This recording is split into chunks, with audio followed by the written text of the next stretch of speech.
Good morning. First of all, I'd like to welcome you to the Maryville Police Department and thank you for your attendance at this press conference today. My name is Tony Crispin. I'm the Chief of Police of the Maryville Police Department. I'd like to introduce the folks that's up here with me. We have our District Attorney General Ryan Desmond to my right, Deputy Chief District Attorney General Tracy Jenkins to his right.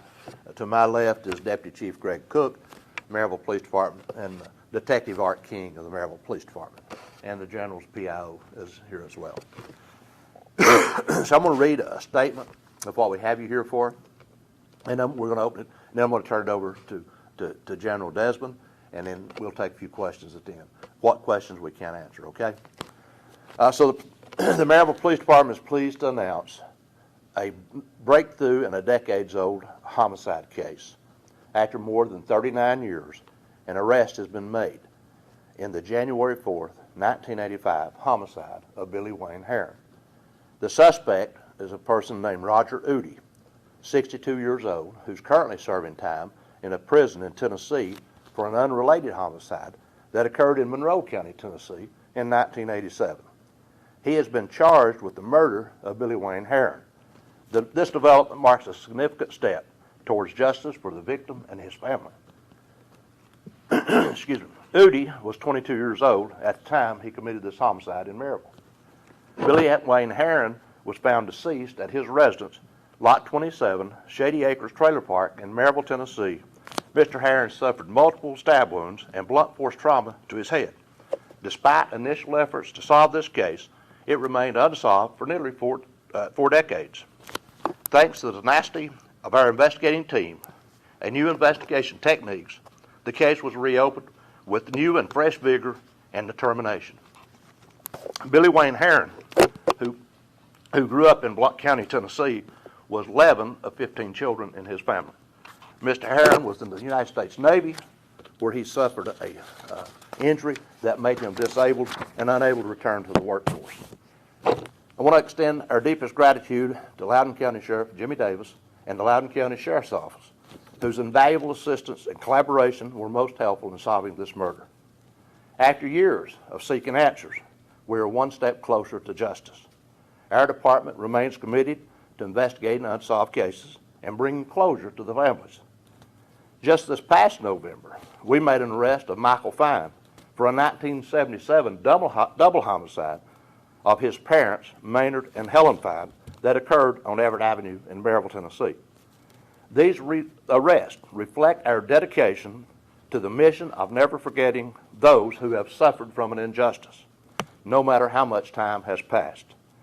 Maryville Police Department would also like to acknowledge all who contributed to the resolve, particularly Blount County District Attorney General Ryan Desmond and Deputy District Attorney General Tracy Jenkins for their invaluable partnership, experience, and expertise. And lastly, I would like to recognize Detective Art King, who's worked tirelessly on this case for months. So having said that, that is just kind of a snapshot of what we're here for today. So at this time, I'd like to introduce to you Ryan Desmond, our District Attorney General. Thank you very much, Chief. Good morning, everybody.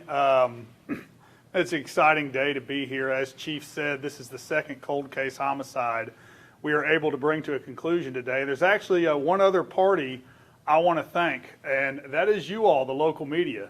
As you're going to learn when this case comes to court, it was actually a story run in the last year in our local press about this unsolved homicide that led to the development of evidence that otherwise we would not have, and otherwise we would not have been able to charge this case with.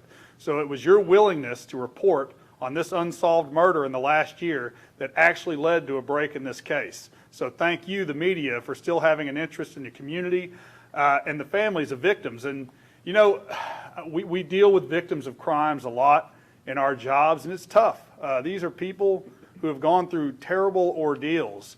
But when you put yourself in the shoes of Mr. Herron's family, as Chief said, he had 14 brothers and sisters. And a lot of those brothers and sisters are still around today. And we've met with several of those siblings leading up to today's announcement. And imagine losing a loved one, someone you grew up with, someone you call a brother, and not knowing what happened, not just for days, not just for weeks, not just for months, But for years, for decades, these individuals were provided with no answers as to what had caused their loved one's death. They were given no closure. They were given no justice. They were left to wonder for decades and decades. And now, because of the hard work of the Maryville Police Department, we are able to bring those people answers. They are able to have some closure. They are able to know that the memory of their brother was not forgotten. Yes, it took a lengthy amount of time, but he was never forgotten, not by the investigating officers and not by the community in Blount County, not by the city of Maryville. We remembered Billy Wayne Herron. That case file was always there, always being worked on. So the Maryville Police Department, under the leadership of Chief Crisp, has to be commended for their dedication and their perseverance in seeing this individual is brought to justice. And I know that I can speak on behalf of the Herron family when I tell them thank you. That this case is finally going to be brought to court and go through our criminal justice system. And I think this is a good reflection on our criminal justice system. It's not always expedient. Sometimes it's got its trips and its traps, but we're there, and it's working, and it's going to continue to work, and I think that's very exciting. Mr. Udi was indicted by the Blount County Grand Jury on Monday, this past Monday. He was transported yesterday from the Trousdale Correctional Facility where he was incarcerated. He is now in the Blount County Justice Center, having been here and served with his indictment, and he will appear in court this coming Friday in front of Judge Harrington in Circuit Court here in Blount County. He will have his initial appearance on these charges. As you all know, as a prosecutor, I have ethical obligations that I can't go into too much detail as to the specifics and facts of the case, but I am happy to answer any questions regarding the law or anything that maybe isn't specific as to the facts of the case. And at this time, unless, Chief, you have anything else? Just one last remark before we open it up to the questions. I just want to echo what General Desmond said about the family, the Herron family. They have visited my office numerous times over the years and have inquired about this case. And I know as we really got deep into this case, when I met with them, I told them, look, it's coming.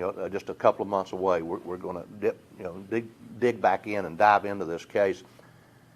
We took all our evidence we had. We sent it off to the FBI laboratory for some forensic examinations, and then, of course, as the general alluded to, too, the media played a large role. It brought somebody to us that helped us spark another avenue of pursuit of this individual for his crime that he committed here. So, again, the Herron family, I just want them to know that we are very pleased to bring some resolve and closure to them in regards to their brother, because I know that's weighed heavy on their hearts and minds because they've shared that with me.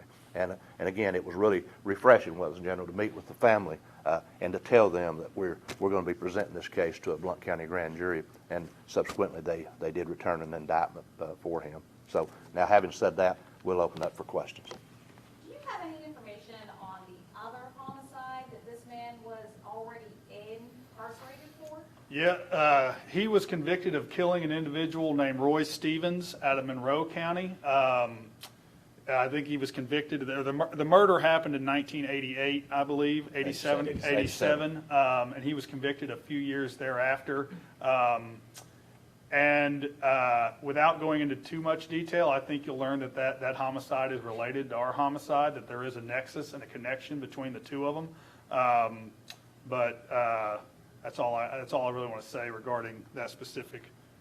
But yes, he is currently serving a life sentence. I think he would be parole eligible because based on the law in the 1980s, a life sentence, you were parole eligible after a certain period of time. So his parole eligibility is coming up maybe in the next 8 or 9 years, I believe. 2035. 2035, so 11 years from now. So, but yes, that is the information. I think you can probably get more detail from the Monroe County authorities, but he was convicted of killing a gentleman named Roy Stevens in the 80s. Did the victim and suspect know each other at all? Can you speak on that? They were acquaintances. They had met before. They were just acquaintances. They were not friends, but they were acquaintances. Was the suspect on your radar 39 years ago? He was a person of interest during the course of the investigation. His name was brought forth at that time. He was looked at, and he, along with other people, as any investigation such as that, there's a number of people that you have to look at. So he definitely was one that we were, as we were sending things back in the lab, we had him in our eyesights. When Channel 10 covered this cold case earlier this year, I remember reading old articles from the Daily Times. It was a really bloody murder scene. How was he killed? He was stabbed probably in excess of 70 times, and then so the autopsy report said he died as a result of multiple stab wounds and blunt force trauma to his head, which was done with an instrument that was there at the house. How did the family react when you told them that you finally arrested someone? Somebody's finally going to get... Well, yeah, they were really eluded. In fact, even up until the point it was so ironic. The day we were going to call them to schedule a meeting with them, his sister had called and wanted an update on the case, and we said, well, good, your timing is perfect. We'd like to meet with you and your family. And we met with two sisters and a brother. Now, unfortunately, one of the first times we met, well, not one of the first times, but one of the many times that we met with the family, there was four sisters there, and unfortunately, one of them had passed away since then, so she was not a part of this last conversation we had. And how long since an update to his story was put out did you all hear from somebody? Did it take a while? Was it pretty quickly after it was out there in the news? Probably within 6 to 8 weeks. How was that for you all? Pardon? How was that for you all to get a tip after so many years?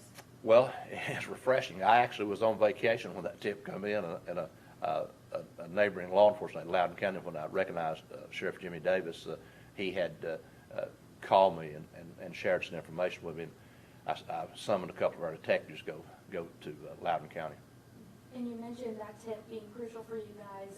Once you got that, if you can share, were there any other aspects, new technology or anything that helped you lead to that arrest? They was, but we really can't, say what that was.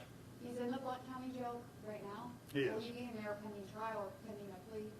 I would anticipate, he's also, I guess he's in joint custody. He would still be a TDOC prisoner, but I would anticipate he will likely remain in the Blount County facility while his case is pending. It is possible that he could be transported back to TDOC if there's a lengthy period of time, between then and a trial date, but I think most likely he'll remain here. So we could request a mugshot in the Blount County Sheriff's Office? There is a mug shot, and I believe the Maryville Police Department has one available. If you will, that's Stephanie Perkins, administrative assistant. If you will see her before you leave, give her your email address. She will email you a copy or a picture of Roger. You mentioned that he's going to be in court this Friday with Judge Harrington. Is that going to be on the 9 a.m. or the 1:30? That would be at 9. There's only one more unsolved murder case left in Maryville, correct? Helen Mills. Have Yes. you all heard anything else in that case recently? I can just tell you that we're still actively working that case. Again, we have some evidence that we're having re-examined again, hoping that some new technology will help push that forward. But it's certainly on our radar. I can promise you, Chief's not cutting us any slack. Just because we get one or two done doesn't mean. Sometimes I'm like, Chief, can you give me a few weeks or a month or two here to get through a little work? But no, I promise you, they're still working on the remaining unsolved homicide. Chief Chris mentioned that the suspect in this was originally a person of interest that you looked at 39 years ago.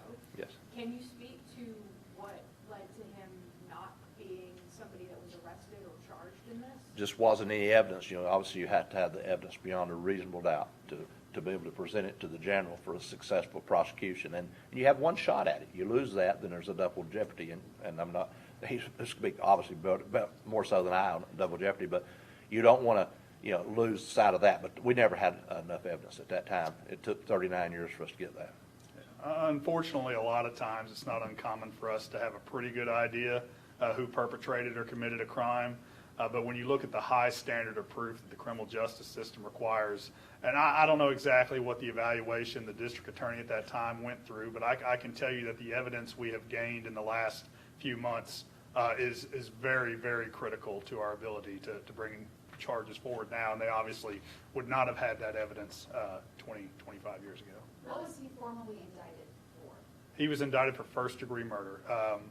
And luckily in the state of Tennessee, there's no statute of limitations on first-degree murder, so it's an appropriate charge based on the facts, the evidence, and the law.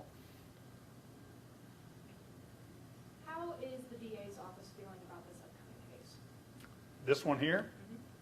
Well, I mean, I am lucky, very fortunate, and this is what I love about my job, candidly. I don't measure success on winning and losing. That's not how we measure. We measure our success on doing the right thing, seeking justice. Our first priority is always going to be to, is this the just outcome? Do we have the sufficient evidence to meet the elements of the crime and prove our case and bring forward a prosecution? If we don't, then the just thing to do is to not go forward. If we do have that evidence, then it's not my job necessarily to convict.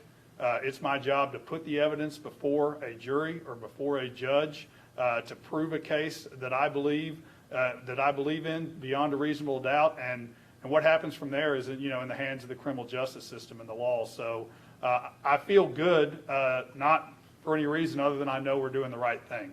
And at the end of the day, that's all I really task my office with doing. Okay. All right. Okay, well, I would just like to say one last thing. In addition to the people I recognized earlier, I want to recognize all the members of the Maryville Police Department, not only our investigative team, from our patrol guys to the people that work the front desk. It's it takes a village to make things work, and I'm very proud and honored to have a great staff that just doesn't give up. And again, I know that Detective King, before going on vacation, he already had scheduled, was leaving, just a couple of days, and he canceled that a while back to pursue another real strong lead we had. So, again, we thank you for being here. Again, I want to thank the District Attorney General's office, General Desmond and General Jenkins. They're always supportive of us. They demand a lot of work from us, and we get that.